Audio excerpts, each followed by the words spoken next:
At syempre po, bago ang lahat sa mga hindi pa po nakapag-subscribe sa aking channel, kayo po ay aking malugod na inaanyayahan na mag-subscribe.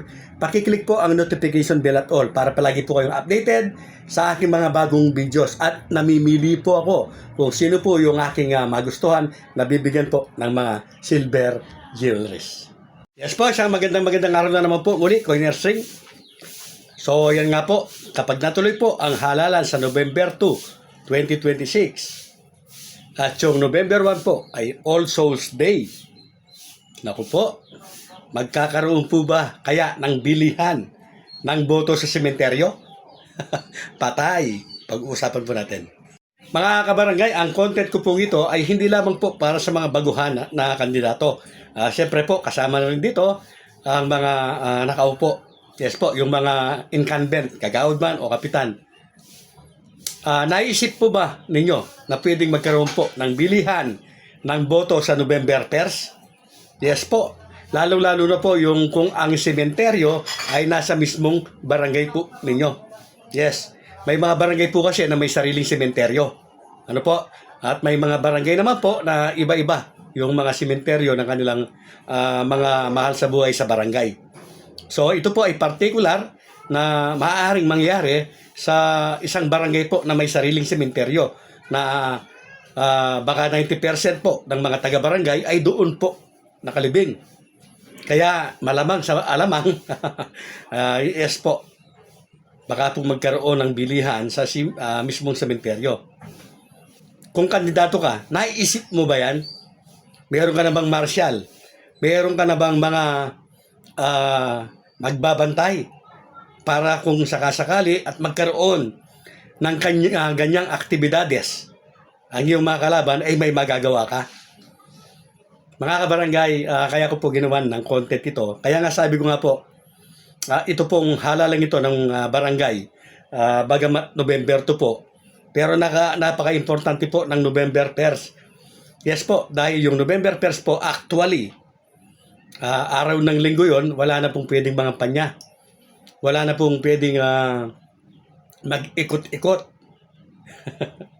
sa sementeryo. Bawal ba sila? Parang walang nakalagay sa batas na bawal pumunta sa sementeryo yung mga kandidato. Or baka kung hindi man po sila mismo, yung mga kandidato, nakaupo man o aspirant lang, baka may mga leaders po sila na dyan mag-iikot at bibili po ng boto. Hanggang kinabukasan po yan dahil meron mga nagtitirik po ng kandila ng mga kababayan natin na inaabot po ng hanggang umaga. So, kinabukasan po, election day na yan. Dapat po ninyong paghandaan yan, mga kabarangay. Kailangan na mag-set up na kayo ng mga marshals ninyo na magbabantay para kung sakasakali at may mga ganyan po na mga pangyayari, ay pwede nilang videohan yan, pwede nilang aktuhan yan para agad-agad ay makapag-reklamo po kayo. Yes po. Sa totoo lamang po, talagang laganap po yung bilihan ng boto. Mula sa national, sa local, hanggang sa barangay. Hindi po nawawala yan, mga kabarangay. Kaya lagi po nating sinasabi sa ating mga botante na maging botante sila at huwag nang maging mga bobotante. Kailangan pumili na po tayo ng leader na talagang magtatrabaho. Isang opisyal po na talagang magsusumikap na may pagganap yung mga makakabuti po sa ating barangay. Yes po, inuulit ko, bagamat may mga kumukontra sa sinasabi ko na advantage, yes po, at mahirap talunin yung mga nakaupo. Yes po, mayroon pong kumukontra sa sinasabi kong ito. Pero sa totoo lang po, napakarami po ng mga barangay officials yung sinasabing sinusuka na wala naman pong ginawa pero nakakatapos po ng 3 termino. Yan po ay dahil napakarami po ng mga bobotante. Sa halagang 500, 1,000, 2,000 ay nabebenta po nila yung kanilang mga boto. At yan po yung ginagawa na taktika ng mga tiwaling opisyalis ng ating barangay. Hindi lamang sa barangay, ganoon din po sa national at local. Talagang pera po ang umiiral. Kaya napakarami po sa mga kababayan natin na may kakayahan na maglingkod ng tapat na laging talo dahil nga po walang pera. Sana po mga kabarangay, kahit walang pera ang isang kandidato, basta alam po natin na siya po ay may magagawa at may gagawin, ay siya po ang ating suportahan mga kabarangay. Ito po, bakit ko sinabi, uli, na advantage o mahirap talunin yung mga nakaupo. Dami nga nagsasabi wala namang ginawa yan. Natatalo na susunod yan. Pero naka-second term siya. At ngayon, hahabol na naman ng pangatlo. Yun po yung sinasabi ko. Kasi, nung nasubukan na siya, umupo na siya, wala siyang ginawa. Pero, naka-second term pa siya. Umupo pa siya ng pangalawang termino. Bakit nangyayari yan? Napakarami po mga kabarangay na mga content creator po na kagaya ko. Ang nagsasabi po na sana po ay maging tapat tayo sa ating pagboto. Ibig pong sabihin, gamitin po natin yung ating konsyensya. Gamitin po natin yung ating pangunawa, pag-iisip at buong pagkatao sa pagpili po ng ating iboboto. Yes po, yan po ay para po sa kapakanan ng ating mga kabarangay at ganoon din po sa kapakanan ng ating mga kabataan. Alam po ba ninyo na ang pinagkukunan talaga, lalo na po yung mga SK, na napakalaki yung pondo. Ano po? Hindi ko po nilalahat dahil marami naman pong SK yung talagang ginagamit, ginagastos yung pondo nila para sa mga kabataan. Pero meron po, tinitiyak po na meron po na wala namang ginagawa ang SK. Pero milyones po ang kanilang pondo. Saan napupunta? Kaya po mga kabarangay, sa pagpili po ng leader, lalong-lalo na kapitan, kapag matino po ang ating napili na elect, na iupong barangay captain at mga kagawad, ay tiyak po magiging matino din po ang barangay SK.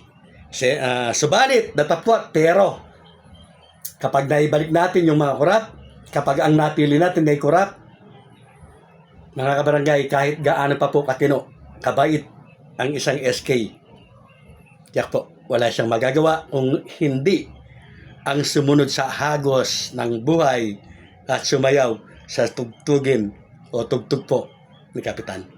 So bago po tayo magtapos mga kabarangay, kayan po at naipahayag na natin ng posible po o posibilidad na pwede pong mangyari mismo sa araw po ng mga patay sa mismong sementeryo ng ating barangay kung ang sementeryo natin ay nasa barangay. Kung wala naman po tayong sementeryo sa barangay ay siyempre medyo hindi nila magagawa yung sinasabi natin na bilihan ng boto sa sementeryo. Siyempre po, dahil magkakanya-kanya po yung ating mga kabarangay papunta po sa mga sementeryo na kung saan po nakalibing yung kanilang mga mahal sa buhay. So baka po, ito tingnan po ninyo, baka ganito po yung gawin nila. Tingnan po ninyo, baka may ibang modus po sila na gagawin. Yes po, lahat naman po kasi ay pwedeng maisip ng mga taong yan. Lahat po, kailangan bago po nila maisip, tayo po ay maisip din natin para makagawa po tayo ng mga hakbang upang yan po ay masabata.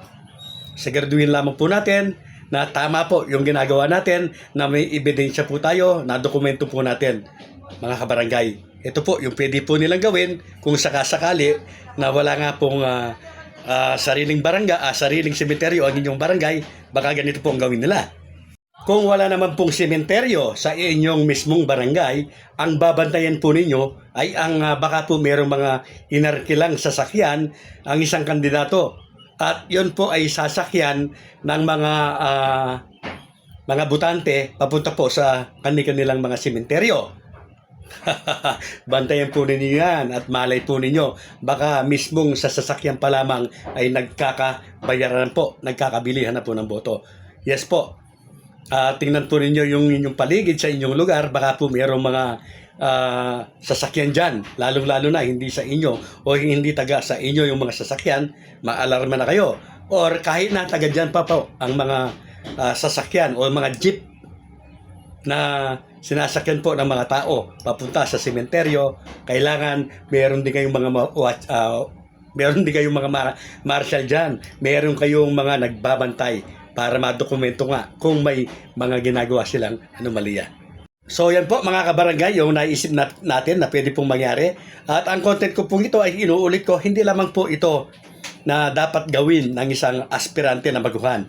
Pati na rin po yung mga nakaupo, lalong-lalo na yung mga matitino na mga nakaupo. Siyempre dapat din kayong magbantay.